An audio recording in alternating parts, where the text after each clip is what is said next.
¿En cuánto tiempo? Sí. Hola.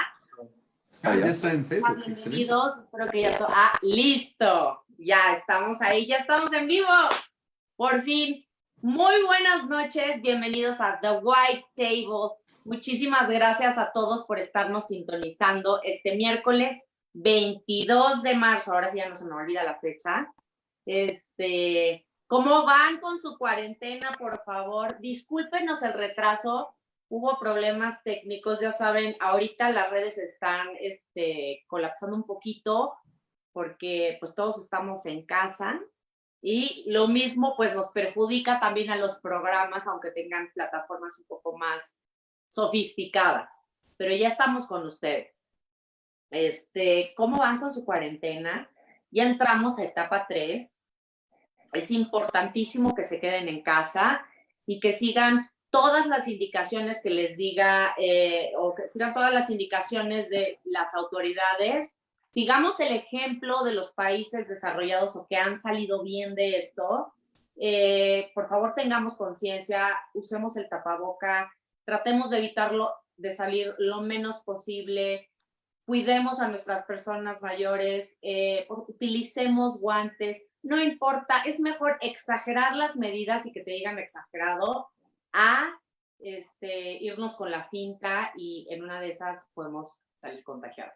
Por favor, todos nos estamos guardando y todos estamos haciendo un sacrificio muy importante que cada uno lo toma o como un momento de reflexión o como para convivir con la familia o vaya, pues bueno, esto es sin duda un momento histórico. Y qué mejor que vivirlo en salud y verlo y después ver para atrás y platicarlo. Y bueno, pues todo lo que hemos estado viendo en los últimos meses, desde que inicia el 2020, pues bueno, ha venido a romper nuestros esquemas. Sin duda, tema de la pandemia del coronavirus, pues bueno, sí, rompe nuestra vida cotidiana y la vida como la teníamos percibida, que hay muchas personas que decían, es que no vamos a regresar a esa realidad. Creo que no debemos de ser tan extremistas, ni tampoco generar tantas especulaciones, porque mejor no le tiramos a pensar en lo padre. Y bueno, el día de hoy, pues bueno, quise hacer un programa pues único. La verdad que voy a retomarla como lo dijo el señor presidente. Voy a citar al señor presidente Andrés Manuel. Esta vez me quedó como anillo al dedo. Que fíjese que no sé si se enteraron que este lunes se vivió el lunes negro en el mercado petrolero estadounidense. ¿Qué quiere decir? Que bajó el precio del petróleo por debajo de los $2. Esto le pegó muy fuerte a todos los mercados. Esto quería decir que los productores de petróleo incluso estaban pagando a los compradores porque se llevaran estos tambos enormes, que así me los imagino deben de ser, de barriles de crudo. Y esto nos hace remontar un poco a la historia de México en 1982 con el presidente López Portillo, entre 81 y 82, que ya ahorita nuestros expertos nos darán exactamente la fecha, en donde a nivel mundial sufrimos una caída del petróleo similar a la que estamos padeciendo hoy en día, pero que tuvo estragos muy fuertes para la economía mexicana, porque en ese entonces México dependía única y exclusivamente del petróleo y de sus exportaciones e importaciones. Ahora sí es momento de presentar a mis dos rockstars. Es a otro nivel porque ya es tema energético. Entonces, por favor, empezaré con el maestro Arturo Carranza, compañero de mi primer trabajo, amigos de hace muchos años, ya no sé cuántos serán, ¿20? Poco menos, Pato. No sé, pero muchos años. Y a mi amigo de redes sociales, por favor, Gustavo Monroy, los dos mejores energéticos de México. Gonzalo. Table, tonight. Vamos a hablar, ahora sí, ¿Qué va a pasar con México, chicos? ¿Qué pasó el lunes? ¿Qué onda? O sea, ¿qué onda con, o sea, qué onda? Primero, ¿qué va a pasar con México? ¿En qué nos va a pegar? ¿Qué onda con el show de la Nale? ¿Qué hubo con la, o sea, ¿qué está pasando? ¿Por qué la 4T reacciona tan extraño? Explíquenos, ¿qué va a pasar? Arturo, te toca. Sí, primero que nada, muchísimas gracias por la invitación, Pato. Es un gusto estar contigo y con toda la gente que nos está viendo y escuchando. Es un verdadero honor estar con Gonzalo, que es un amigo que admiro y respeto, y no hay mejor conversación que estar junto a dos grandes amigos.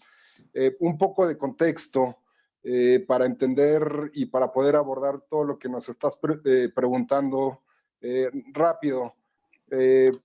Se acordarán todos los que nos están escuchando que a principios de año se presentó el primer caso de COVID-19 en China. A raíz de esta situación, el país asiático empezó a sufrir una crisis sanitaria que lo llevó a cerrar cadenas productivas, que lo llevó a invitar a la gente a aislarse socialmente, cerró fronteras China, y esto tuvo un impacto en la economía porque China es el principal país consumidor de petróleo. Y en la medida en que el COVID-19 avanzaba en Europa y avanzaba posteriormente en América, los países fueron cerrando fronteras. Y no solo, o sea, la fórmula para enfrentar esta crisis sanitaria fue la fórmula que utilizó China, que es cerrar fronteras, cancelar vuelos, cancelar transporte marítimo. Todo esto tuvo un impacto muy fuerte en la demanda petrolera a nivel mundial, lo que tiró de forma dramática los precios del petróleo. Gasolina, vaya, o sea, ¿no? Exacto. Claro, exacto. O sea, la gente empezó a hacer lo que estamos haciendo ahorita nosotros, quedarse en casa, dejó de utilizar los coches, ya no sale la gente, no va a las estaciones de servicio por combustible, y lo que pasa en nuestras colonias pasa en nuestras ciudades, pasa en nuestros estados, pasa en nuestros países, y la gente no se mueve y la gente no consume petróleo. Y eso tiró, cuando no hay petróleo, cuando la gente no consume petróleo, pues la demanda se colapsa. Y eso fue lo que pasó desde el principios de año gradualmente hacia marzo. En marzo, los principales países productores, al menos los de la OPEP, que es Rusia, Arabia Saudita, otros países de Medio Oriente, con Rusia, se reunieron para tratar de alcanzar un acuerdo. A principios de marzo, esto fue un acuerdo para reducir la oferta de petróleo, porque si ya lo comentamos que no hay consumo, lo que tienes que hacer es dejar de producir para que se estabilice en un nuevo equilibrio el mercado. En esta reunión que fue en marzo, los países productores de petróleo no se pusieron de acuerdo porque por una serie de razones. El tema es que, lejos de ponerse de acuerdo, Pato, lo que sucedió es que Arabia Saudita anunció que iba a incrementar su producción de petróleo. Y esto es bien interesante porque si veíamos que la demanda venía a la baja por el COVID-19, por la paralización de las actividades económicas, el anuncio de Arabia Saudita lo que hace es incrementar la producción a nivel mundial, y vemos cómo se colapsa el mercado petrolero. En ese escenario de un colapso del mercado petrolero, los países se vuelven a sentar a la mesa en estos últimos días, a mediados de abril, y es cuando se llega a un acuerdo. Probablemente ese es el contexto. No sé, Gonzalo, tú... De nuestro auditorio, que esto sí es bien importante. El precio es el futuro, no el precio actual. Es bastante correcto.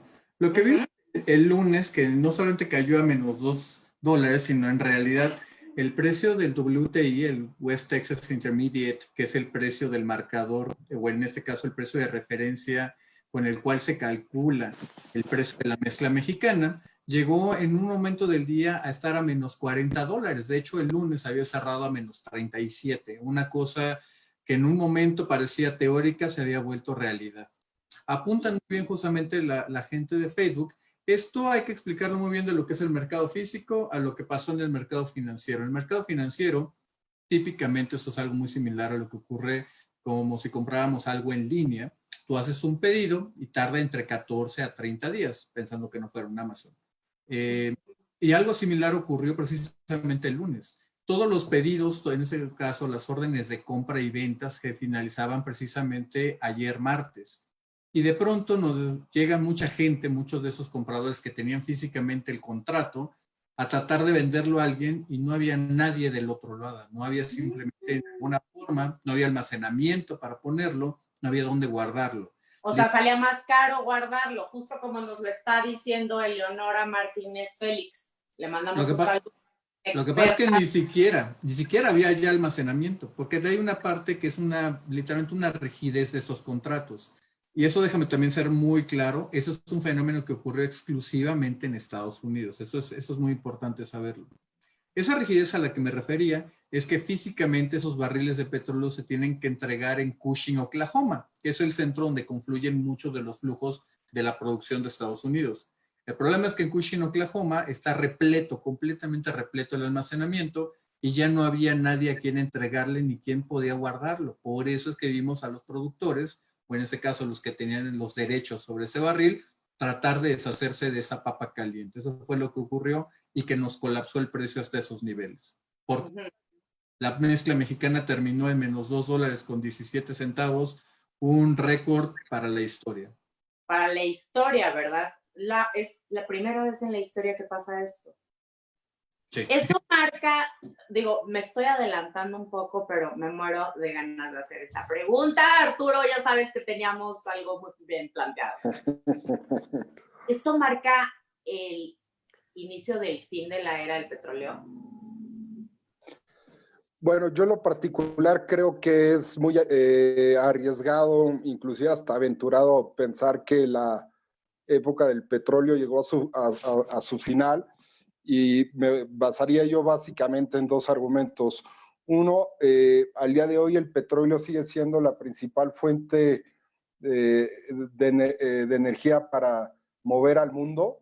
Los hidrocarburos fósiles, el petróleo y el gas natural son la principal fuente de energía, y eso hace muy complicado pensar que de la noche a la mañana el petróleo va a dejar de tener la importancia que tiene en nuestra vida diaria.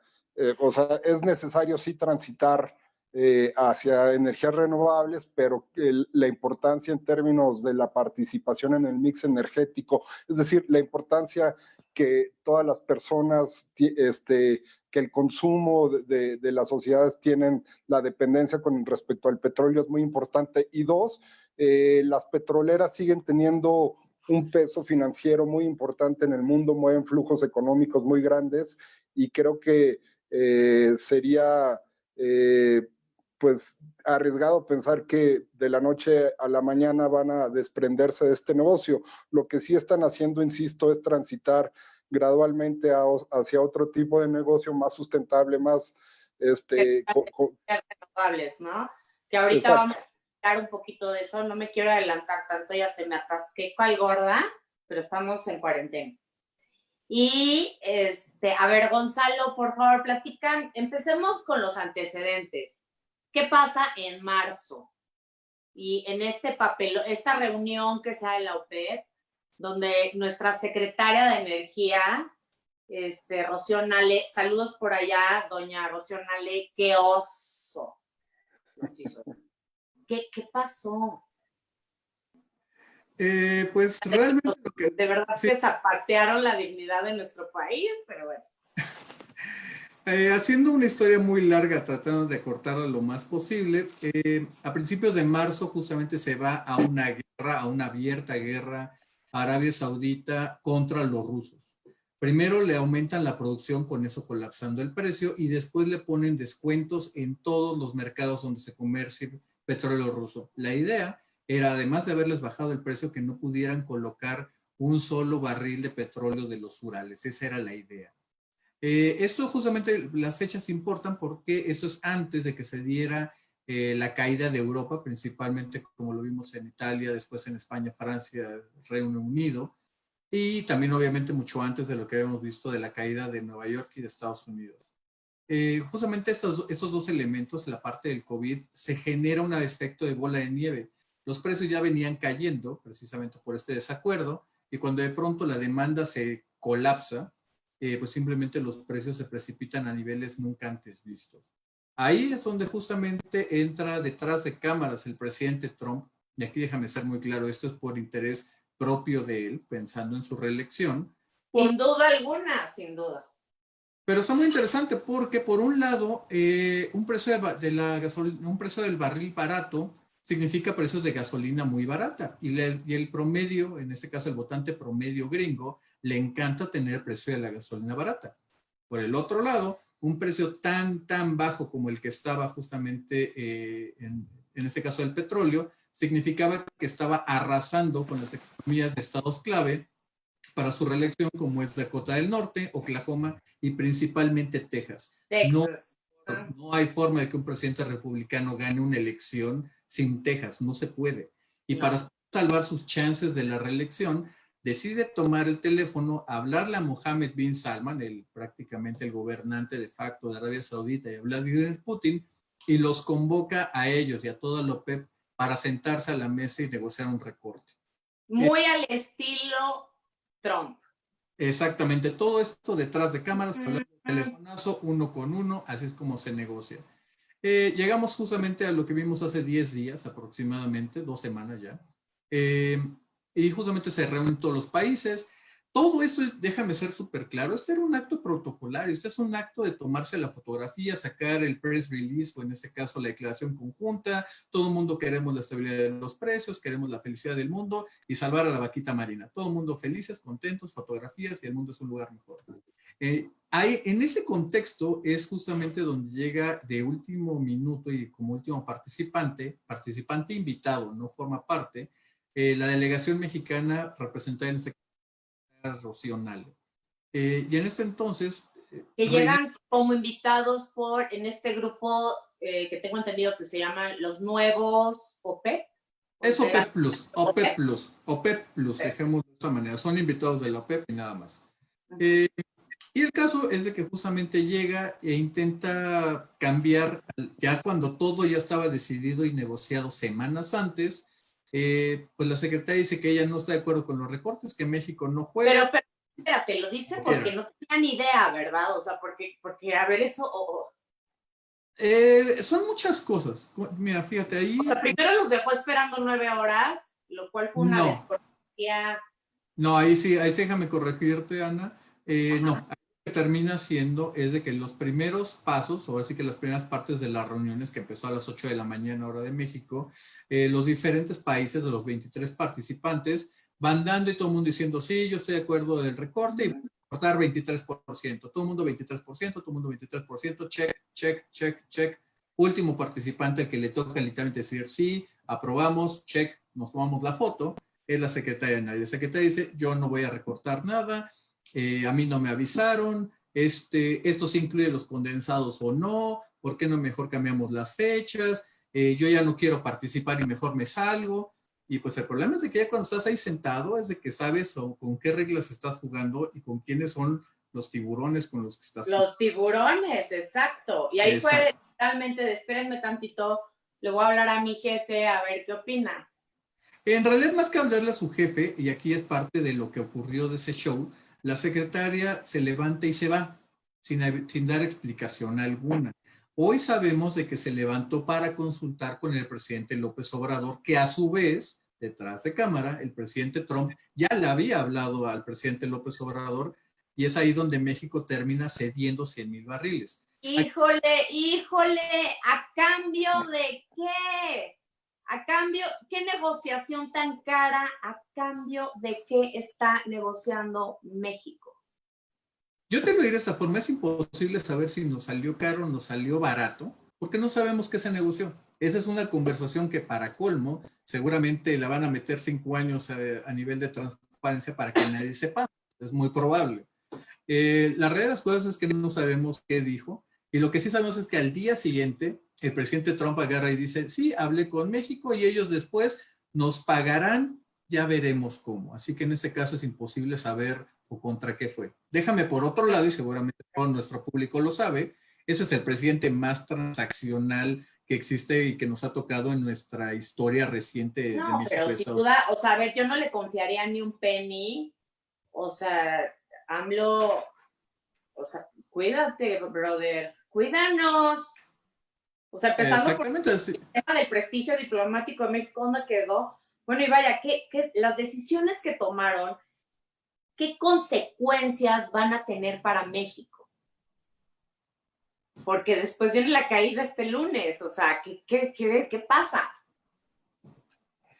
Sí, lo cierto es que una vez que llegaron a un acuerdo para reducir en 9.700.000 barriles diarios la producción de petróleo a nivel global, el acuerdo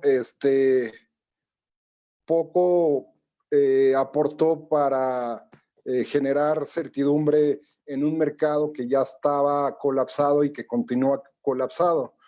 Entonces, lo cierto también es, amigos, que uno no podía, o sea, era de esperarse que no iba a resolver el acuerdo, este anuncio de la reducción, no iba a resolver la situación.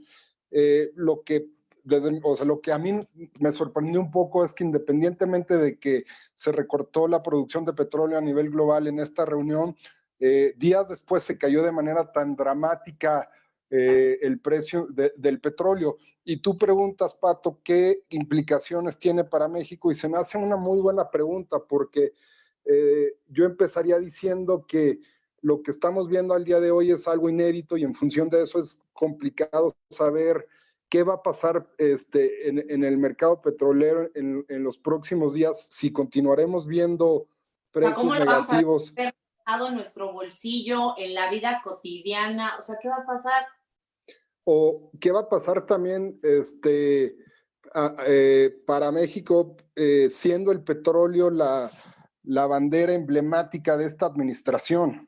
Yo tengo la impresión de que esta administración le ha apostado todo su capital al fortalecimiento de petróleos mexicanos, y cuando uno ve que el precio del petróleo está en niveles negativos, pues sí, o sea, la pregunta que haces me resulta muy pertinente. ¿Qué va a pasar? El mercado se va a ir recuperando en la medida en que los países salgan de la crisis sanitaria que ha causado el COVID y en la medida en que las actividades económicas se retomen. Pero más allá de esto y de que los precios se recuperen, los precios del petróleo se recuperen gradualmente, la pregunta queda ahí. Si para este gobierno el tema petrolero es el tema que va a mover su proyecto político y vemos que hacia futuro el tema del petróleo está prácticamente desbaratado, yo no sé en términos o en función de qué puede este gobierno aspirar a construir un futuro.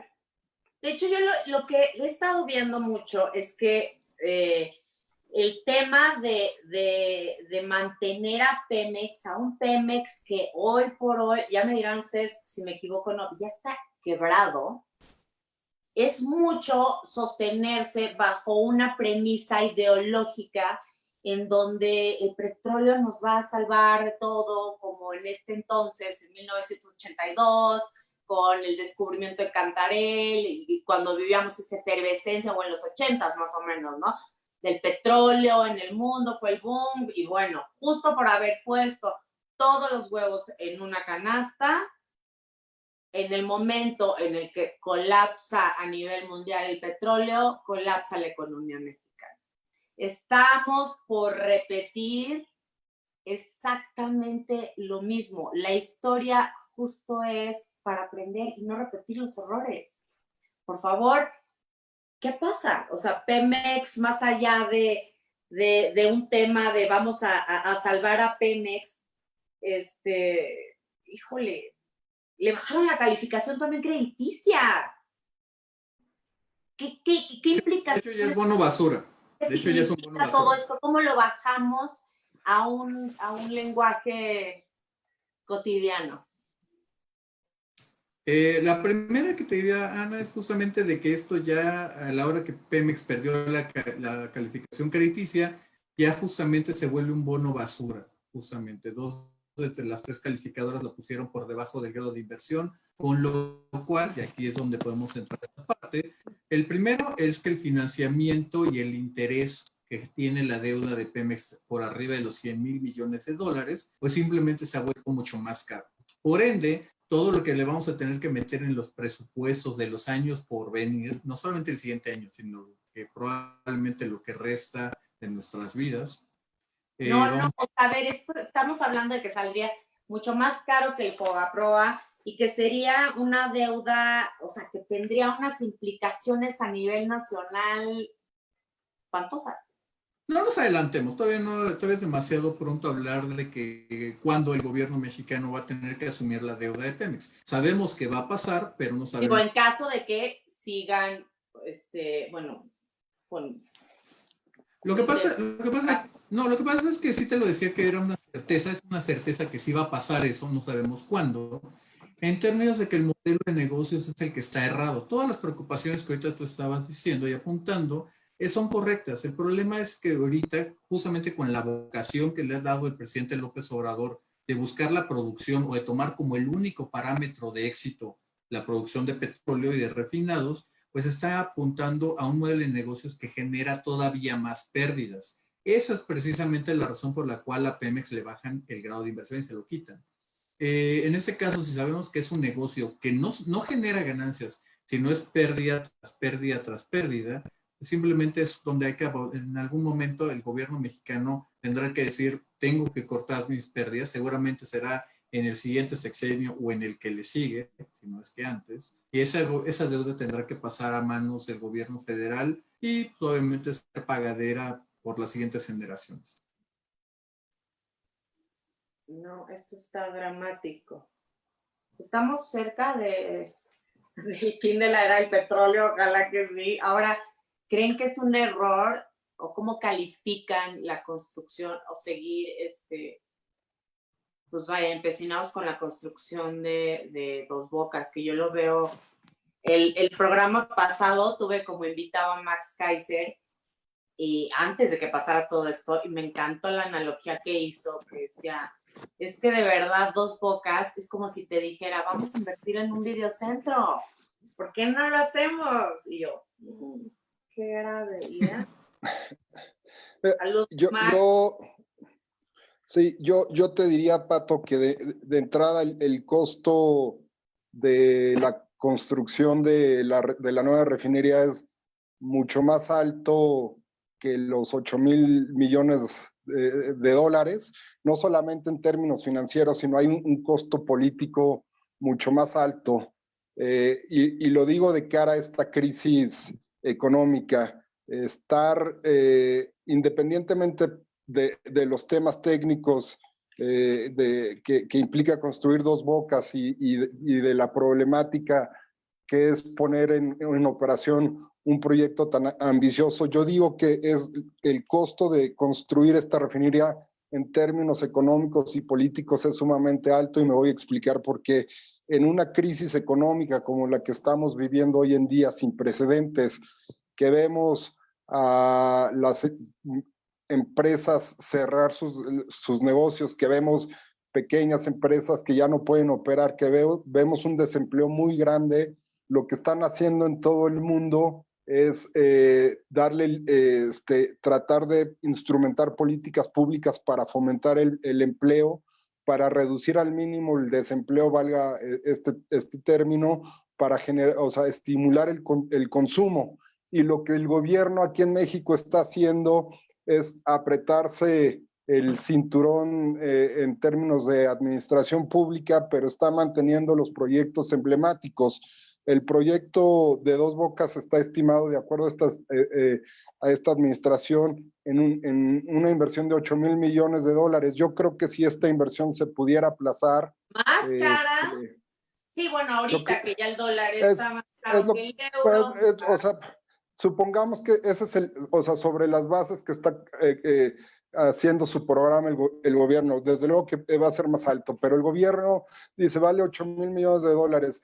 Mi pregunta es, o sea, en vez de estar asfixiando a la administración pública con medidas que son de caras insuficientes, ¿por qué no aplazar este proyecto y destinar las inversiones que se están dirigiendo hacia Dos Bocas, destinarlas a generar más empleo y a estimular el consumo? Ese es el costo político que está absorbiendo este gobierno al seguir la política del voy derecho y no me quito.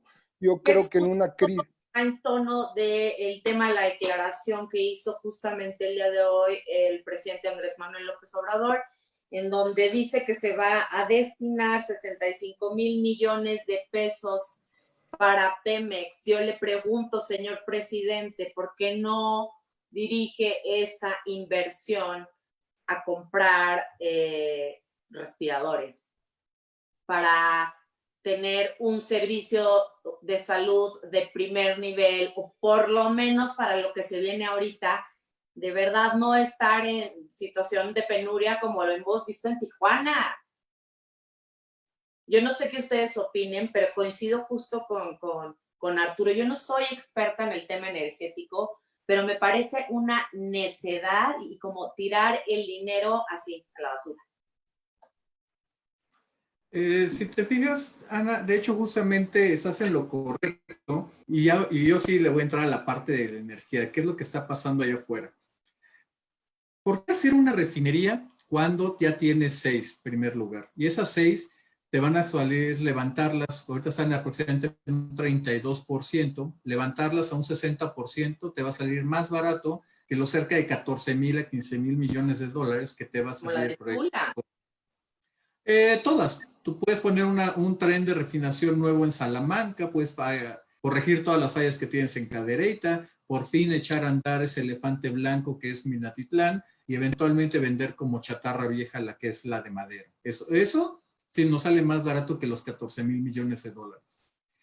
Peor aún, como estamos al día de hoy y con lo que estamos viendo en los precios del petróleo, poca gente ha reparado de que los precios de la gasolina, los internacionales, también están completamente desplomados. Al día de hoy, justamente el contrato de futuros de la gasolina regular, que sería para nosotros la magna, cuesta aproximadamente 55 centavos.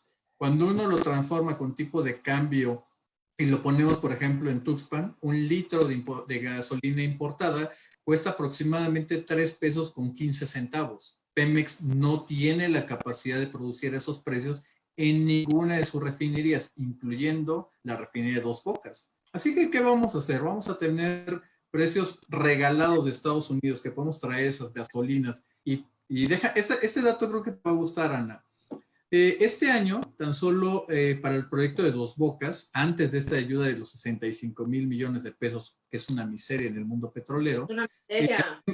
A Pemex le van a meter en este año solamente 2,500 millones de dólares, lo cual es equivalente a 50,000 millones de pesos, con lo cual ahí sí podrías haber hecho una diferencia. Llámalo al programa de rescate ante el COVID, tú lo mencionaste muy bien, en mascarillas, equipo médico, unas batas que no se rompan, por el amor de Dios, para darle un bono a esos héroes que son los que están en todas las clínicas, hospitales, literalmente jugándose la vida, ¿no? Eso creo que es la verdadera defensa de la soberanía, la defensa del pueblo, ¿no? De un producto que está justamente en la tierra y que simplemente tuvimos la fortuna, la suerte de que la geología lo pusiera ahí.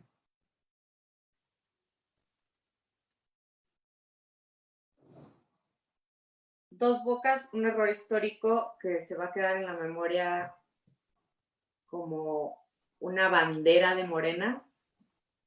Porque, bueno, hemos visto claramente que el sexenio creo que ya se acabó, o sea, ya tuvieron su Ayotzinapa, todo se les juntó a los pobres. ¿Cómo lo califican ustedes? Sí, yo me quedo, me sostengo en que el costo va a ser mucho más alto de lo que uno pueda medirlo en términos económicos. A final de cuentas, eh, eh, tomando en cuenta, analizando la forma en que este gobierno toma sus decisiones, la refinería se va a seguir construyendo y eventualmente en algún momento va a entrar en operaciones y va a incorporar nueva capacidad para procesar y va a aumentar la capacidad para producir gasolinas aquí en México, pero inclusive cuando Dos Bocas esté operando a su máxima capacidad, no, o sea, México seguirá importando gasolina del extranjero. Entonces, creo que, O sea, o entonces sea, nos sale mucho más caro. sí, sí, por eso mi énfasis en que la política del voy derecho y no me quito en materia energética tiene un costo muy alto. Un gobierno inteligente podría rectificar el rumbo energético ante la crisis. ¿Y qué significaría rectificar el rumbo energético? Y es un poco contestando la pregunta que tú decías sobre petróleos mexicanos. Bueno, rectificar el rumbo energético significaría desde mi punto de vista permitir que Petróleos Mexicanos se pueda asociar con los privados para producir más petróleo, O y sea, si los sería como un privados pueden, ¿no? claro, y si los privados pueden complementar a Petróleos Mexicanos, la empresa mexicana va a poder recibir recursos frescos y va a poder tener un panorama financiero no tan complejo como lo tiene hoy en día.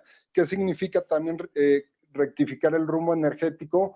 Bueno, significaría aprovechar la ventaja de las gasolinas, o sea, de la ventaja geográfica con Estados Unidos para importar niveles de gasolina no tan altos, pero sí a precios accesibles, y en fin, una serie de cosas que ya están definidas y que es muy costoso cambiar.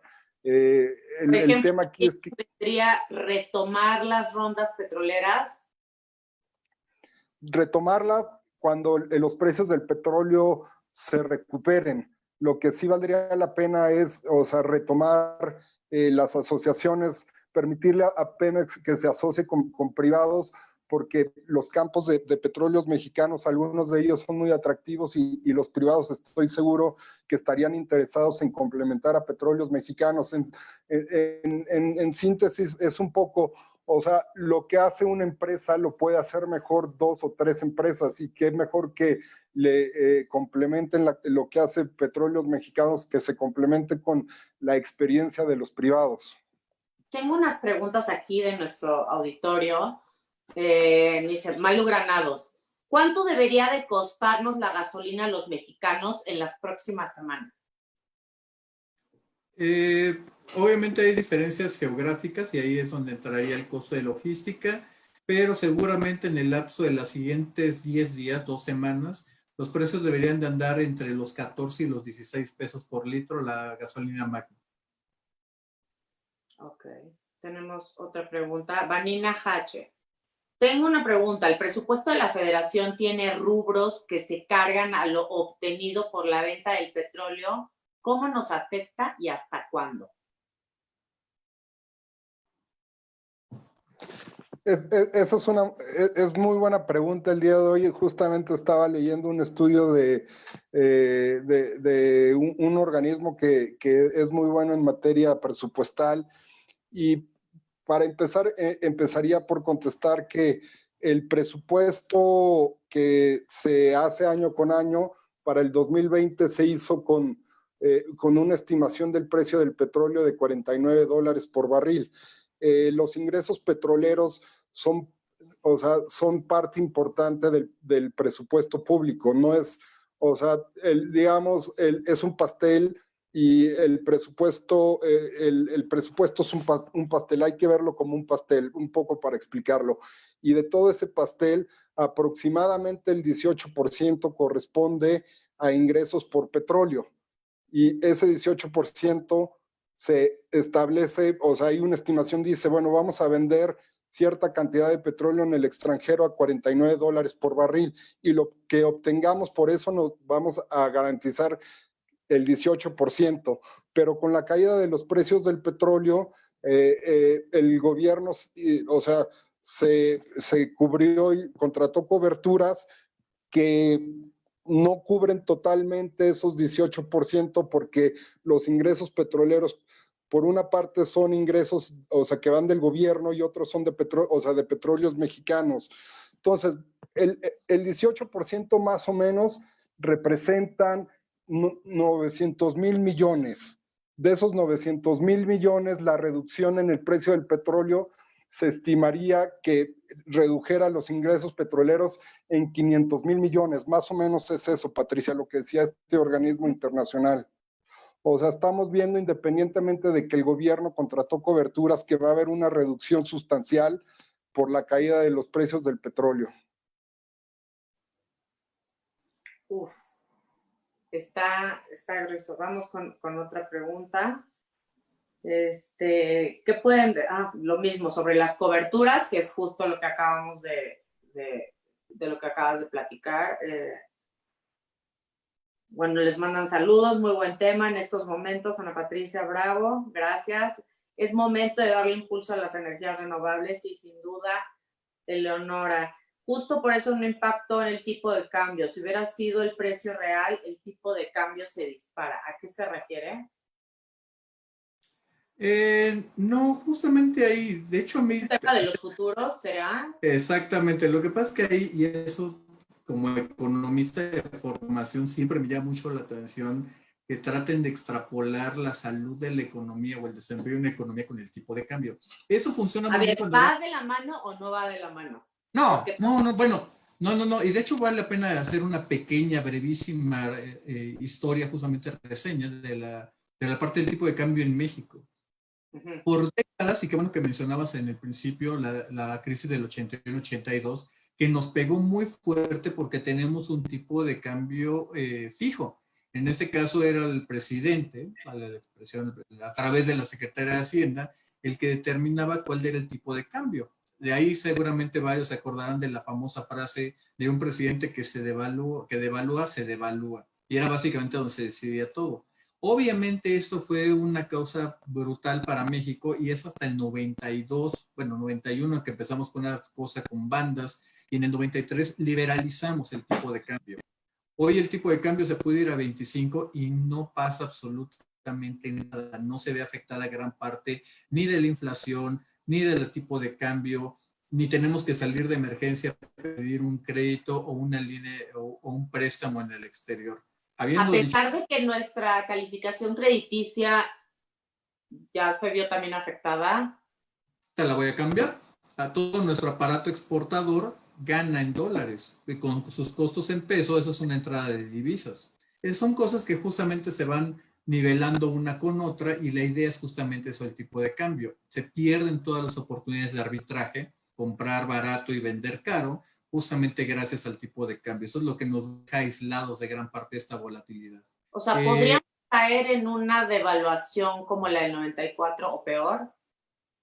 Y aún así no pasaría nada porque no se está poniendo en riesgo ni las reservas internacionales que estarían prácticamente... ¿Por qué te refieres porque no pasaría nada? Sí, realmente nadie estaría perdiendo ni su empleo. De hecho, todo el aparato exportador mexicano sería todavía más competitivo en el exterior y estarían trayendo cosas a México. Lo que trato de poner esto es, fíjate, yo creo que el elemento clave, y lo tomemos fuera del petróleo, tomemos el caso de los aguacates. Los aguacates al día de hoy, tú sabes de que la tonelada, y voy a poner aquí un precio ficticio porque no me sé el precio del aguacate, vale, vamos a decir, 100 pesos, o 100 pesos la tonelada. Y vamos a decir que esa tonelada vale, con un tipo de cambio de 25, vale obviamente $4 la tonelada. Si de pronto se devalúa el peso y entonces ya vale 26, eso significa de que va a valer menos en el exterior justamente esa tonelada de aguacates, con lo cual se va a demandar todavía más. Vamos a ganar y ser más competitivos en las exportaciones y nuestro aparato, nuestro PIB, empieza a crecer progresivamente. Este no era el caso de lo que teníamos antes. Antes, justamente cuando el precio el tipo de cambio, el famoso 12.50 de los 70s, pues simplemente era de que teníamos la deuda y de un día a otro, sí, se cambiaba ahí y sí perdíamos reservas internacionales, sí teníamos justamente una crisis de pagos. Como había crisis de pagos, se disparaba la inflación. Como se disparaba la inflación, teníamos problemas justamente con salarios. Toda la década de los 80 lo acabo de escribir en las palabras anteriores, y hoy, el día de hoy ya no es el caso. Tomemos para que también, incluso para quitarle un poquito de presión a esta parte, todo lo que pasó el año pasado. El año pasado empezamos justamente en enero a cerca de 19 pesos por dólar y cerramos el año 24, y aún así no nos fue tan mal. Tuvimos un crecimiento cero o menos cero, citando al presidente, pero en términos de creación de empleo, de inflación, no fue la catástrofe que en años anteriores, en décadas anteriores, había sido. Porque sí se estaba esperando como, híjole, o sea, sabemos que hay una recesión a nivel mundial, pero como que todavía la gente está, o los empresarios están a la expectativa de hasta dónde vamos a caer. Digo, yo creo que, sobre todo por el tema de los cierres de varias empresas. Mira, ese es un buen tema. Y en nuestro país, o muy pocos. ese es un muy buen tema, Pato. Hoy en día se está discutiendo, no se discute el impacto, o sea, lo profundo de esta crisis económica. Desde luego que es una crisis que va a tener un impacto muy fuerte, ya lo comentaba, en términos del empleo y del consumo principalmente. Y lo que se está discutiendo a nivel internacional es qué medidas tomar para acelerar la recuperación económica. Y en México ese es un buen punto. O sea, los empresarios están empezando a empujar sugerencias para salir cuanto antes de la crisis. Y en esta plática creo que es importante plantearnos el punto de cómo la política energética de México puede ayudar a salir cuanto antes de la crisis a nuestro país. Uh-huh.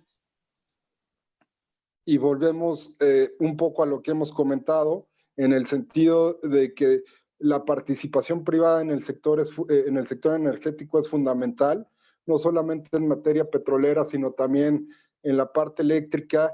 Creo que en la administración pasada hubo cosas que se hicieron bien, y entre esas cosas que se hicieron bien fue la reforma energética. Es perfectible, pero creo que abrió espacios y oportunidades a las inversiones, y creo que hay parte, tanto en la industria petrolera como en la eléctrica, que se deberían de retomar. También algo muy bueno que tenemos es órganos reguladores, o sea, ya establecidos. La administración pasada se construyó un andamiaje institucional, la Comisión Nacional de Hidrocarburos, que, o sea, tiene un grado de profesión, o sea, un grado de experiencia técnica y profesional impresionante. O la Comisión Reguladora de Energía, lo mismo. Creo que son órganos reguladores que que si les das la oportunidad de acreditar resultados, lo van a hacer. Entonces, ahorita no tienen ni voz ni voto, ustedes me podrán decir. Exacto. Decir. En fin, o sea, hay cosas que...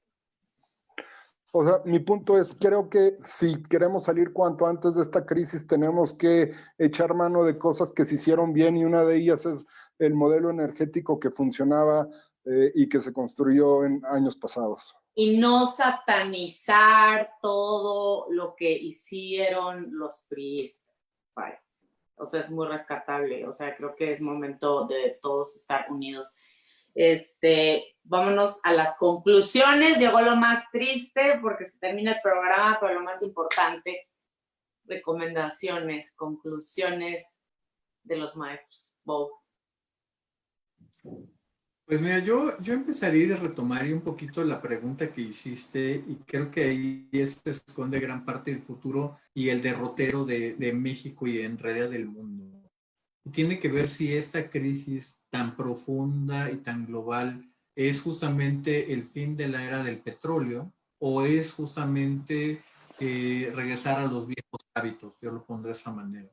Yo creo que lo que estamos viendo el día de hoy es que los países que tienen una visión de Estado, o son los que pueden acelerar más su transición energética y a llegarse, como lo dice muy bien Arturo, de llegarse de los mecanismos y de las ideas, del capital, del expertise, de la tecnología, de la fuerza de trabajo que tiene el sector privado.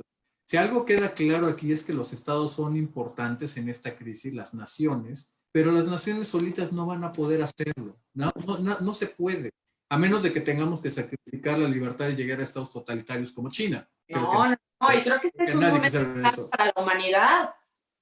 Exactamente.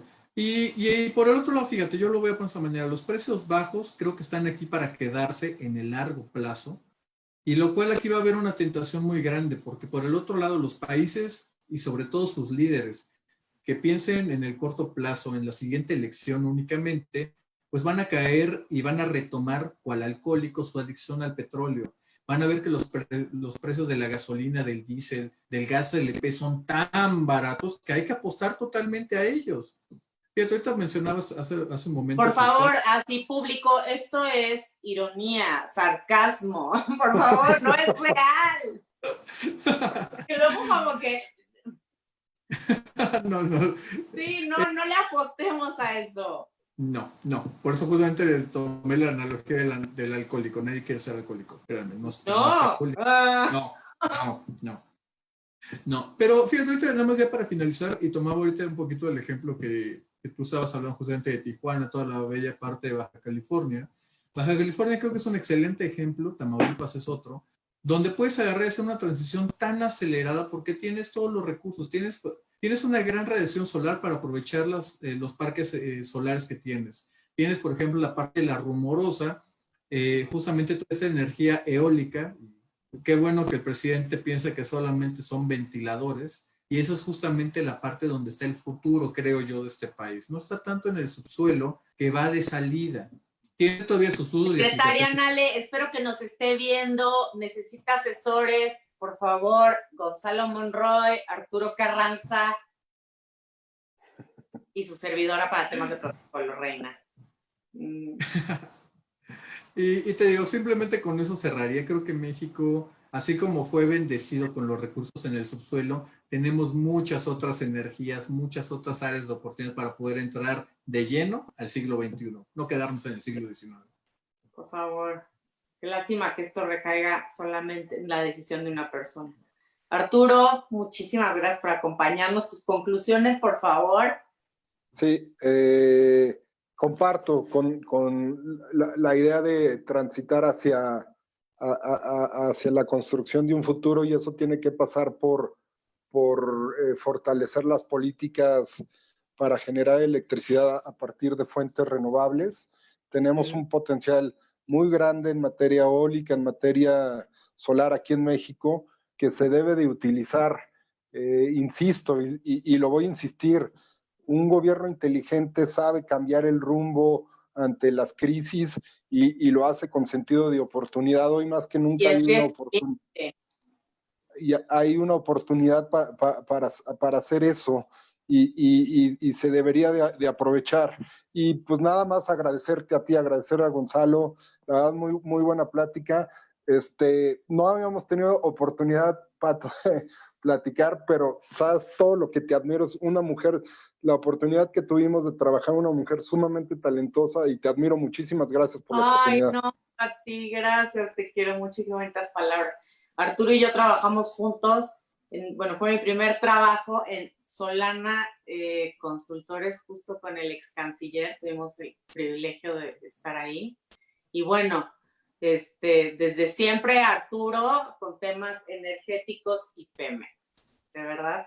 El honor es para mí, los admiro muchísimo a los dos y muchas gracias por acompañarnos y sobre todo ayudar a hacer mucho más simple o mucho más digerible temas más complejos y ayudar a hacer conciencia a todos de que es un momento en donde ciertas políticas públicas pueden redirigirse hacia otro lado, que es la oportunidad que tiene el gobierno de cambiar el rumbo para que nos empiece a ir de verdad bien.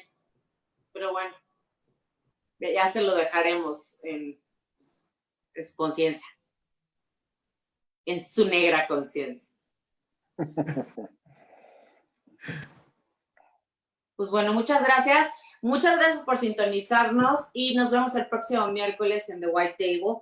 Por favor, no se pierdan la repetición porque en Twitter va a empezar justo en 20 minutos. ¿Cómo los pueden encontrar en Twitter?